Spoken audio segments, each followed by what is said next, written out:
Bueno, seguimos en la unidad 2, clase 2 y ahora segunda parte. El video de la primera parte de esta clase me quedó cortado en medio de una oración. Yo lo que estaba diciendo nada más era que en esta representación se ven más pequeños los átomos de hidrógeno que están polarizados, justamente porque son más pequeños, porque sus nubes electrónicas son más pequeñas a consecuencia de estar esos átomos unidos a átomos de oxígeno mucho más electronegativos, ¿verdad? Que desplazan de alguna manera la nube electrónica del hidrógeno hacia el núcleo de oxígeno, ¿verdad? Bien, vamos ahora entonces a mirar esta representación acá. Tenemos la glucosa que ya conocemos en su forma cíclica, y acá tenemos estas dos moléculas llamadas galactosa y manosa, que tienen resaltado en verde las diferencias que tienen con la glucosa. Fíjense ustedes que la glucosa tiene en este carbono acá, 1H hacia abajo, vamos a decir, aunque eso es por supuesto relativo, y un H hacia arriba, y la galactosa al revés. Y esta otra molécula, este otro monosacárido, también tiene resaltado en verde aquello en lo que difiere de la glucosa, y bueno, y es una situación parecida pero en otro de los átomos de carbono del anillo. Ustedes dirían que estas son la diferencia entre la glucosa y la galactosa es como la diferencia que vimos antes entre la alfa-glucosa y la beta-glucosa, que estos dos azúcares se pueden interconvertir en solución acuosa, de manera que este OH que estaba orientado hacia un lado pase a estar orientado hacia otro. Bueno, la respuesta es que no, y es que no, porque este carbono, en cuya configuración difieren la glucosa y la galactosa, no es el carbono anomérico. No es el carbono anomérico. ¿Cuál es el carbono anomérico? El carbono anomérico es este acá, el que está unido a dos oxígenos, y acá también este, y en la manosa este también. O sea que este es el carbono 1, digamos, de la glucosa, que es una aldohexosa. Este es el 2, este es el 3, este es el 4, y es en el 4 que difieren la glucosa y la galactosa. Este es el 5, este es el 6. La glucosa y la manosa difieren en el carbono 2. Entonces, ¿qué es lo que pasa? Si nosotros planteamos las formas abiertas de estos tres monosacáridos, ¿verdad? La configuración, la orientación de los sustituyentes, de los cuatro sustituyentes, ¿verdad? De el carbono 2 o del 3 o del 4 no cambian. Lo único que puede cambiar cuando el azúcar pasa a la forma abierta y vuelve a pasar a la forma cerrada, se abre y se cierra, es la configuración del carbono anomérico, que en el caso de las aldosas es el carbono 1. O sea, esto que habíamos visto acá. El carbono 1, ¿verdad?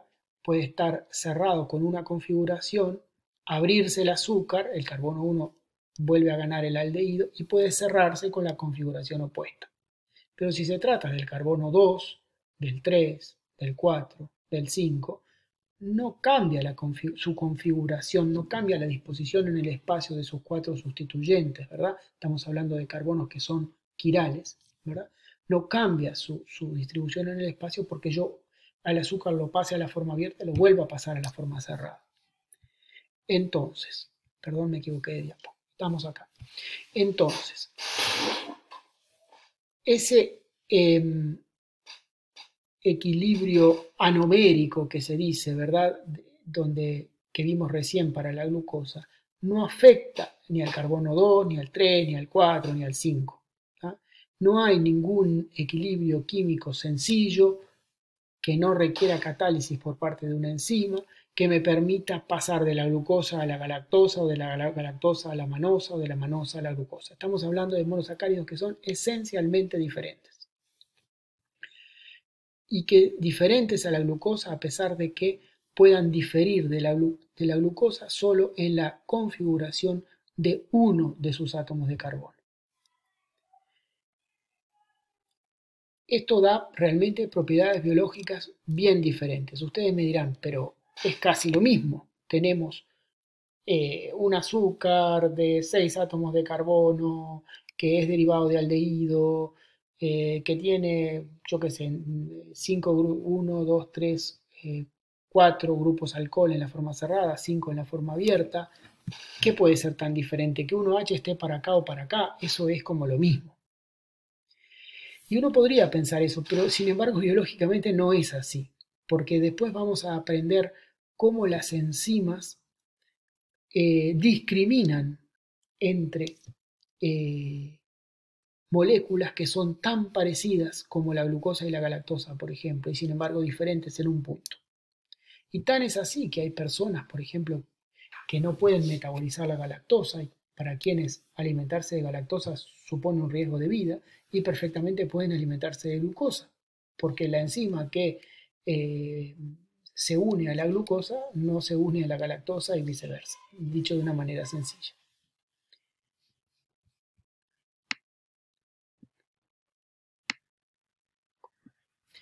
Estoy acomodando la pantalla. Bien.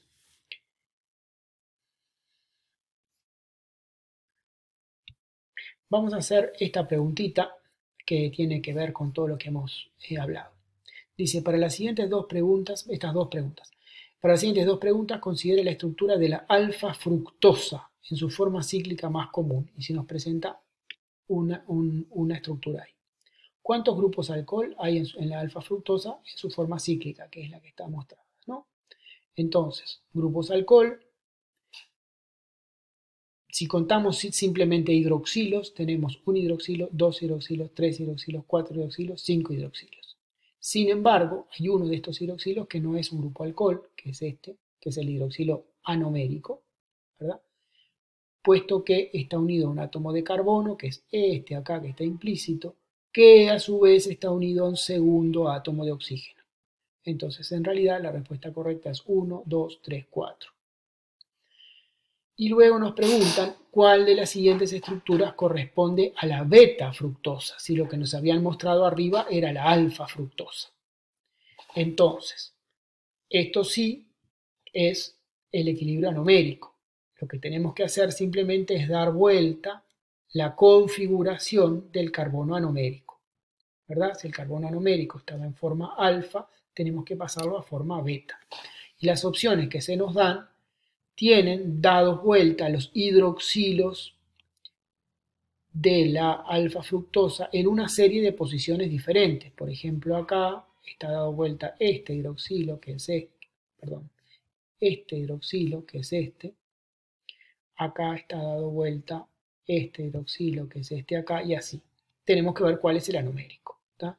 Y el anomérico va a ser el que está unido a un carbono, que está unido a un segundo átomo de oxígeno, ya lo dijimos, ¿verdad? Este es el carbono anomérico, este es el hidroxilo anomérico.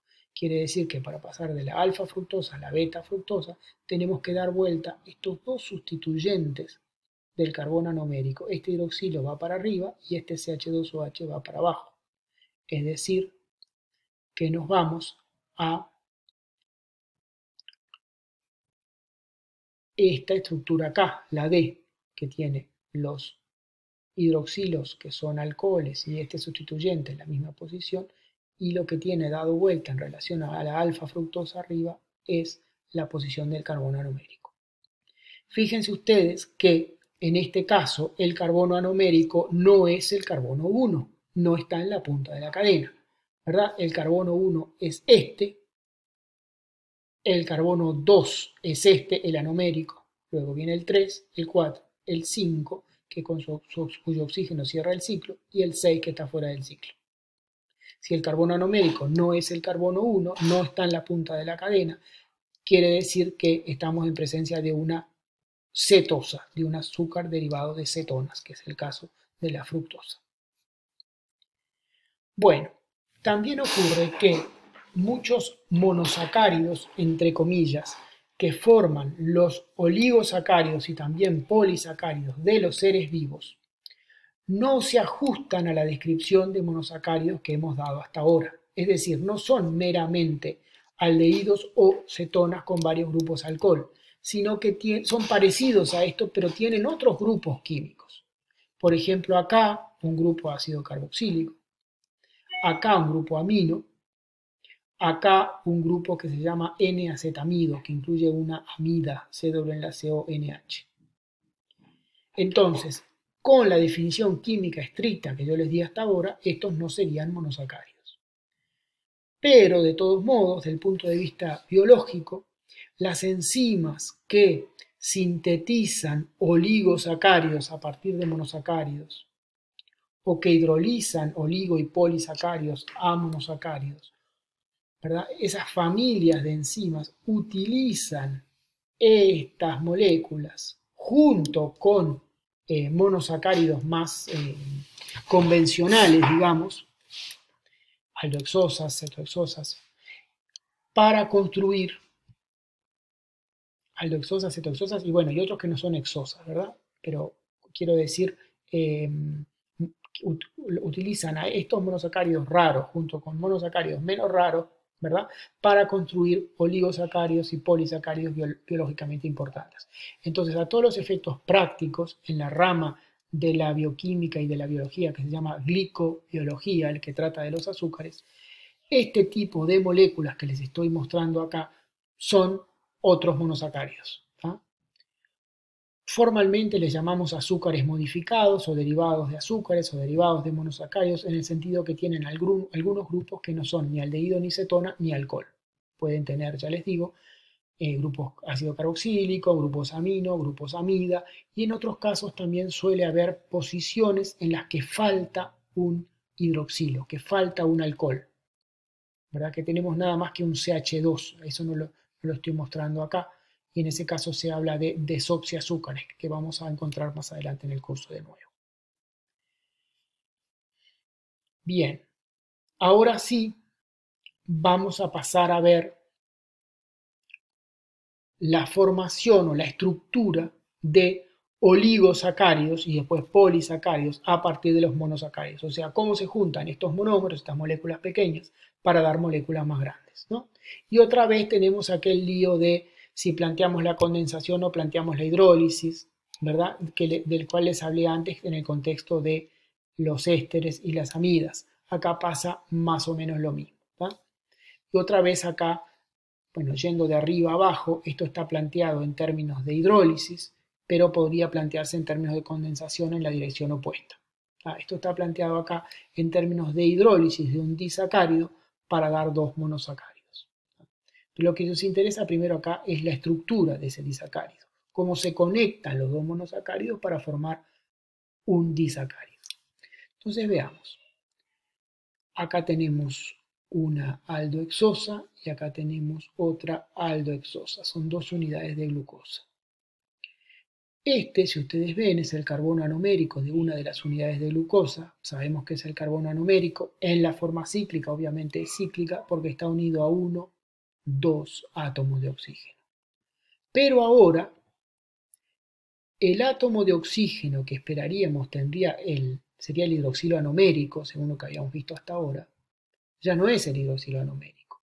Está covalentemente unido a un átomo de carbono de lo que era otra unidad de glucosa. Si planteamos la hidrólisis hacia abajo, ¿verdad? Tenemos las dos unidades de glucosa libres, ¿verdad? Si planteamos una condensación, que sabemos que no es muy favorable en medio acuoso, ¿verdad? Lo que podemos pensar es que este O acá, anomérico, se une covalentemente a este carbono del otro monosacárido y nos queda esta estructura así. Globalmente nos queda un disacárido y esta estructura donde el carbono anomérico en la forma cíclica está unido a través de un oxígeno puenteando con otro carbono es lo que se llama una unión O glicosídica, que está acá en el título, una unión O glicosídica, y que es la forma en la cual los monosacáridos se enlazan entre sí para formar disacáridos y luego sucesivamente trisacáridos, tetrasacáridos, oligosacáridos, polisacáridos. Voy a detenerme acá y sigo en el siguiente video.